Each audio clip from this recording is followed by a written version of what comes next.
The massive glass dome of the Galactic Institute buzzed with nervous energy as hundreds of alien students filled the amphitheater seats. Some floated in specialized chairs filled with methane gas, others required heated rocks to maintain their body temperature, and a few needed constant misting systems to keep their skin moist. In the middle of this diverse crowd, Jae-wook sat in what looked like the most ordinary chair in the entire building. Professor Nalthek stepped onto the central platform, his 6 legs moving in perfect coordination as his translation collar crackled to life. The device converted his natural clicking sounds into words that every species could understand. Students, today I announce your final examination for advanced predator studies. A wave of worried sounds swept through the amphitheater. The Zephyrians made high-pitched whistling noises, while the Corvin students' tentacles turned a pale blue color that meant fear in their culture. Jae-wook simply leaned forward in his seat, curious about what would come next. Each of you must demonstrate successful interaction with a Class 7 predator from your home planet, the professor continued. You will have exactly 1 hour to show that you can modify the creature's behavior without causing permanent harm. Minseo, the only other human in the class, grabbed Jae-wook's arm. Class 7? She whispered. Those are the really dangerous ones. Around them, students began talking anxiously in their native languages. The air filled with clicks, buzzes, musical tones, and sounds that human ears couldn't properly detect. Jae-wook watched as a holographic display materialized above the professor's head, showing a list of student names alongside images of various terrifying creatures. When Zilmora's name appeared, the image showed a spider-like beast with crystal, fangs, and acid-dripping mandibles. The Corvin student's tentacles went completely white with terror. Next came Grixon, whose assigned creature looked like a living shadow with too many teeth and glowing red eyes that seemed to stare directly out of the hologram. Oh no, Minseo muttered as her own assignment appeared. The image showed a massive brown bear, easily 3 times larger than any bear that had ever lived on Earth. How am I supposed to work with that thing? Then Jae-wook's name flashed on the display, and the entire amphitheater fell completely silent. The creature shown in the hologram was a wolf, but not like any wolf most of these aliens had ever seen. This one was enormous, with silver-gray fur, amber eyes that gleamed with intelligence, and powerful muscles visible beneath its thick coat. Its mouth was slightly open, revealing impressive white fangs. Professor Nalthek's antenna twitched as he read from his datapad. Student Jae-wook will work with specimen designation Terran lupus. This creature is classified as an apex pack hunter, with advanced problem-solving abilities and documented territorial aggression toward unknown species. A crystalline student, named Vexara, turned all 6 of her optical sensors toward Jae-wook. Human friend, this creature appears capable of consuming your entire body mass. Are you certain your species' survival rating is accurate? Jae-wook studied the image of the wolf more carefully. Something about its eyes reminded him of stories his grandfather used to tell about the old days on Earth, before humans had spread to other planets. Stories about winter nights when wolves would come down from the mountains, and about the ancient friendship that had developed between their species. I think it will be okay, he said quietly. The Altarian student sitting behind him leaned forward, her crystalline body chiming softly as she moved. Human Jae-wook, do you possess some form of natural armor or defensive capability that our scanners cannot detect? Not exactly, Jae-wook replied, still looking at the wolf's image. Professor Nalthek continued reading assignments, but most students were still staring at Jae-wook with expressions of concern or confusion. A Vorthan student with 8 arms gestured wildly as he spoke to his neighbor in rapid clicks and whistles. What are they saying?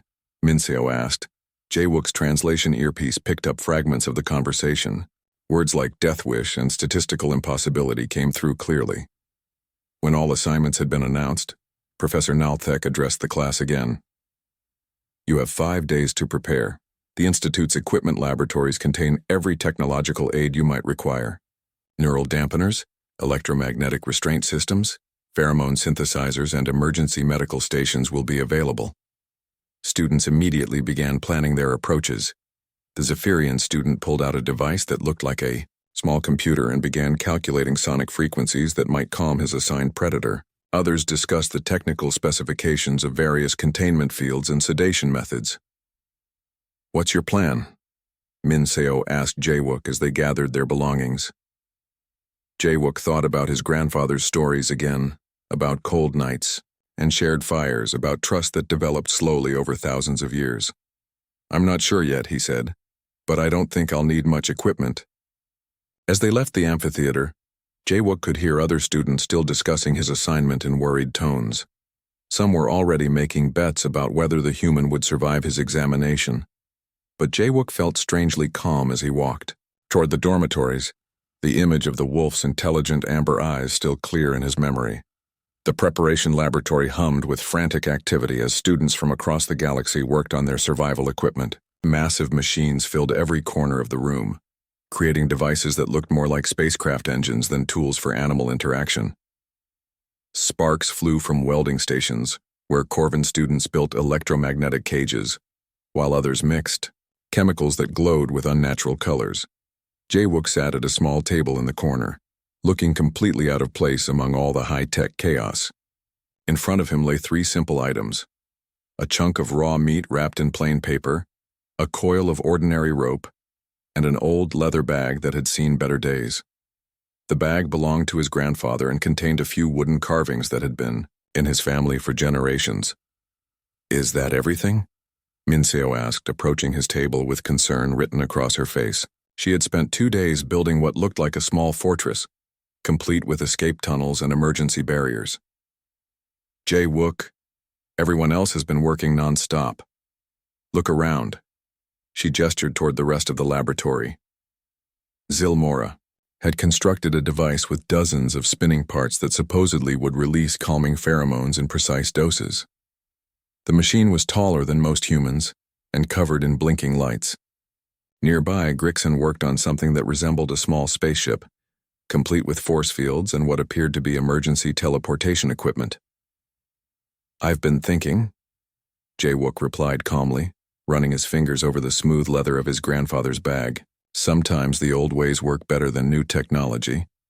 Vexara approached their table, her crystalline body refracting the laboratory lights into beautiful rainbow patterns. "Human Jaewook, please explain your preparation strategy. Our analysis suggests your current equipment provides zero statistical probability of survival against an apex predator." Before Jaewook could answer, Professor Nalthek's 6 legs carried him swiftly across the laboratory floor. His antennae were twitching rapidly, which usually meant he was worried about something. "Student Jaewook, I have reviewed your equipment. Request list. Surely there has been some mistake in your calculations." "No mistake, Professor," Jaewook said politely. "This is what I need." The professor's translation collar made confused clicking sounds. "But where are your restraint systems, your emergency medical supplies, your communication devices for calling help?" Around the laboratory, other students had stopped working to listen to the conversation. Even the normally focused Zephyrians paused their sonic frequency testing to observe what was happening. "I don't think I'll need those things," Jaewook explained. "My grandfather used to tell stories about how humans first met wolves on Earth. They didn't have any technology back then, just understanding." "Understanding?" Professor Nalthek's 6 eyes blinked in sequence, which was his species' way of showing complete confusion. "Please elaborate on this concept as it applies to predator management." Jaewook opened his grandfather's leather bag and carefully removed a small wooden carving. It was roughly shaped like a running wolf, worn smooth by many years of handling. 30,000 years ago, humans and wolves found a way to work together, not because we forced them to, but because we learned to communicate. Minseo examined the carving with growing concern. "But Jaewook, that was on Earth with Earth wolves. This creature has been isolated in the Institute's habitat its whole life. It's never seen a human before." "That might not matter," Jaewook replied, though he wasn't entirely certain himself. "Some connections go deeper than individual experience." A Vorthan student with 8 arms gestured wildly as he approached.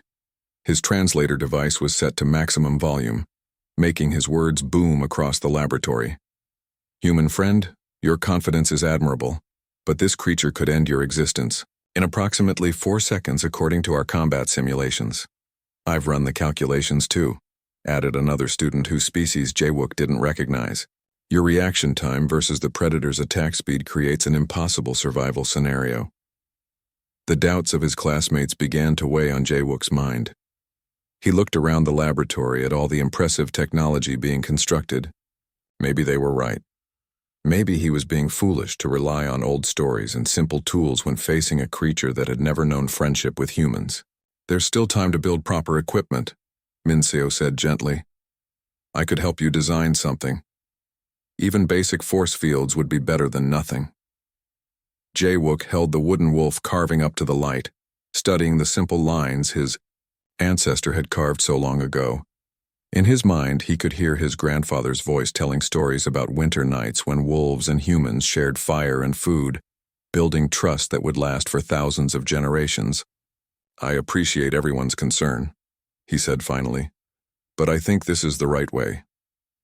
Professor Nalthek's antenna drooped with what might have been resignation. Very well. However, I must insist on maximum safety protocols during your examination. Emergency intervention systems will be on full alert. As the other students returned to their work, casting worried glances in Jawook's direction, he quietly packed his simple supplies. The laboratory continued buzzing with activity around him, but he felt strangely peaceful. Tomorrow would bring the test, and he would discover whether the ancient bond between humans and wolves could bridge the gap between species and worlds. The wooden carving felt warm in his palm as he placed it carefully back in his grandfather's leather bag. The biodome stretched out like a giant glass bubble, 50 meters wide and perfectly clear from every angle. Hundreds of students filled the observation seats that surrounded the testing area, their excited chatter creating a symphony of alien languages. Some floated in their special chairs, others clung to the walls with sticky appendages, and a few had to wear breathing masks to survive in the oxygen-rich atmosphere. Professor Nalthek stood at the control panel, his 6 legs positioned carefully as he announced the first demonstration. Student Grixhan will now begin the examination process. The dome's floor shifted and changed, creating a rocky landscape that matched the volcanic world of Kepler 438b. Steam rose from artificial vents, as a creature that looked like living shadow with glowing red eyes materialized in the center. The beast moved like liquid darkness, its form constantly shifting and reforming. Grixon entered the dome wearing a full protective suit that hummed with electrical energy. In his 4 hands he carried devices that looked like they belonged on a spaceship. The shadow creature immediately rushed toward him, moving faster than most eyes could follow. Electromagnetic pulse now, Grixon commanded his equipment. Brilliant blue light filled the dome as his devices created an invisible barrier. The shadow creature hit the barrier and bounced backward, its form flickering with confusion. The audience made impressed sounds as Grixon slowly guided the creature through a series of movements using carefully controlled energy pulses. Within 30 minutes, he had successfully demonstrated basic behavioral control without harming the predator.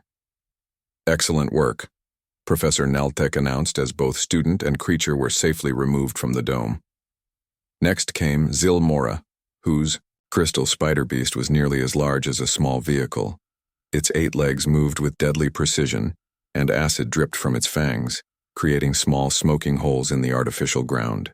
Zilmora used her complex pheromone machine, releasing carefully calculated chemical signals that gradually calmed the creature's aggressive instincts. One by one, each student took their turn.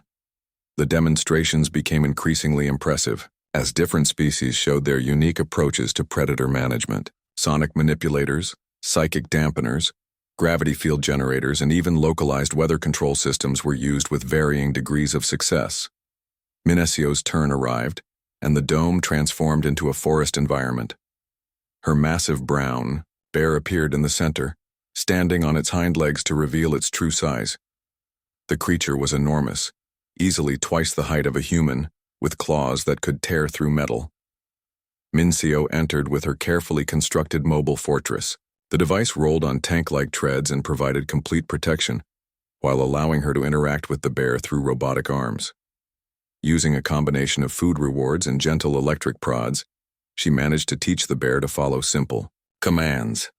The demonstration was successful, though everyone could see the constant fear in her eyes. Impressive technological application, Professor Naltek noted as Minseo exited the dome, clearly relieved to have survived. The amphitheater fell quiet as the professor consulted his list. Student Jae Wook, please prepare for examination. Wave of concerned murmurs swept through the audience. Students leaned forward in their seats, many of them genuinely worried about what they were about to witness. Some had even placed bets on whether the human would survive the first 5 minutes. The dome's environment shifted again, creating a natural grassland with scattered trees and a small stream. The setting looked peaceful and ordinary, compared to the dramatic landscapes used for previous demonstrations. Then the wolf appeared. The creature was magnificent and terrifying at the same time. Its silver-gray fur caught the artificial sunlight as it moved with fluid grace across the grass. The wolf was larger than any that had lived on Earth for thousands of years, with powerful muscles visible beneath its thick coat. Its amber eyes scanned the environment with obvious intelligence, taking note of every detail. Jae Wook walked to the dome entrance carrying only his leather bag and a piece of raw meat wrapped in simple paper. He wore no protective equipment, no technological devices, nothing that could help him if things went wrong. The contrast between his simple appearance and the high-tech demonstrations that had come before was striking. Emergency medical systems are on full alert, Professor Nalthek announced, his voice carrying obvious concern. Intervention protocols are ready for immediate activation. The dome's entrance sealed behind Jae Wook as he stepped onto the grass. The wolf immediately focused its attention on him, every muscle in its body tensing for potential action. The distance between human and predator was only about 20 meters, close enough that the wolf could cover the ground in seconds if it chose to attack. Instead of approaching the wolf or trying to control it immediately, Jae Wook did something that surprised everyone watching. He simply sat down cross-legged on the grass, placed the meat beside him, and waited. The wolf tilted its head slightly, clearly confused by this unexpected behavior.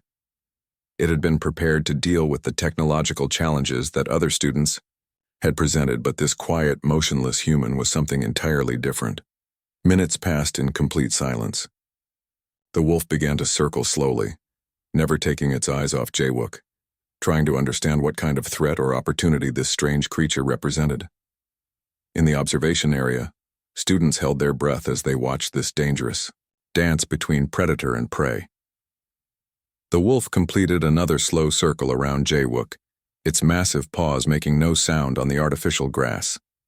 In the observation seats, hundreds of alien students watched in complete silence, afraid that even the smallest noise might trigger an attack. The predator's amber eyes never left the human, studying this strange creature that showed no fear and made no threatening movements. Jae Wook remained perfectly still, his breathing slow and steady. He had been sitting cross-legged for nearly 10 minutes now, and the wolf's behavior was gradually changing. Where it had initially moved with predatory tension, now its steps seemed more curious than aggressive. Fascinating, Professor Nalthek whispered to his recording equipment. The predator's stress indicators are decreasing despite the complete absence of technological intervention. The wolf stopped directly in front of Jae Wook, close enough that the human could see the individual hairs on its muzzle and smell its wild scent. This was the moment everyone expected violence to occur. Instead, Jae Wook began to speak in a voice so soft it was barely audible, even through the dome's sensitive microphones. "Hello, friend," he said gently, his words carrying a warmth that seemed to reach beyond language. "I know this is strange for you. You don't know what I am, do you?" The wolf's ears moved forward, then back again. Something in Jae Wook's tone seemed to puzzle the creature rather than threaten it. In the observation area, Minseo gripped her seat with white knuckles, amazed by what she was witnessing. Slowly, carefully, Jae Wook reached into his grandfather's leather bag. The movement was so gradual that it took nearly a full minute to complete. The wolf watched every detail, its head tilting slightly as it tried to understand what was happening. From the bag, Jae Wook withdrew the small wooden wolf carving his ancestor had made generations ago. He held it in his open palm, extending, his hand just slightly toward the massive predator. "My grandfather made this," Jaewook continued in the same gentle voice. Well, actually his grandfather's grandfather made it. They used to make these for the wolves that came down from the mountains during hard winters. The wolf's entire posture shifted. Where moments before it had stood with the careful balance of a predator ready to strike, now its stance suggested something closer to curiosity. Its massive head lowered toward Jaewook's outstretched hand, nostrils flaring as it tried to identify the scent of the wooden carving. Vexara turned all 6 of her optical sensors toward the scene, her crystalline body chiming softly with amazement. This should not be possible, she whispered to the student beside her. There is no technological explanation for this behavioral modification. The wolf moved closer, close enough that its breath warmed Jaewook's hand. Its enormous head, easily capable of crushing human bones, approached the wooden carving with surprising gentleness. For several long minutes, the predator investigated the small object, occasionally glancing up at Jaewook's face as if trying to understand the connection between human and carving. "You're probably hungry," Jaewook said, still maintaining that soft, rhythmic tone that seemed almost like a lullaby. "The people here feed you well, but it's not the same as hunting with your family, is it?" At the word family, the wolf's tail gave the smallest hint of movement. Not quite a wag, but no longer held stiff with tension. Jaewook slowly picked up the piece of raw meat he had brought. Instead of offering it immediately, he held it while continuing to speak in those gentle, musical tones. The wolf's attention focused completely on him, as if it was trying to understand not just his words but the meaning behind them. "On my world, your cousins and my people learned to work together," Jaewook explained. "We shared food, shared warmth during cold nights, shared the work of survival. Maybe we can share something too." He tore off a small piece of meat and placed it on the grass between them, then slowly moved his hand away. The wolf approached the offering cautiously, sniffed it carefully, then ate it with surprising delicacy for such a large predator. When the wolf looked up again, something fundamental had changed in its expression. For the first time since entering the dome, it looked directly into Jaewook's eyes without aggression or fear. The connection lasted only a few seconds, but everyone watching recognized it as a moment of genuine communication between 2 very different species. Professor Nalthek's antennae were twitching rapidly as he monitored his instruments. Remarkable. The creature's biochemical markers indicate a state similar to what we observe during positive social bonding in pack species. As the demonstration continued, the wolf began responding to Jaewook's gentle gestures. When he moved slowly to his left, the wolf followed. When he offered another piece of meat, the creature approached with growing confidence. By the end of the hour, the wolf was sitting near Jaewook almost like a companion, occasionally touching its nose to his hand when he extended the wooden carving. When Professor Nalthek announced that the examination time was complete, the wolf seemed reluctant to leave the human's side. As handlers opened the exit portal, the magnificent creature looked back at Jaewook one final time, before disappearing into the facility's corridors.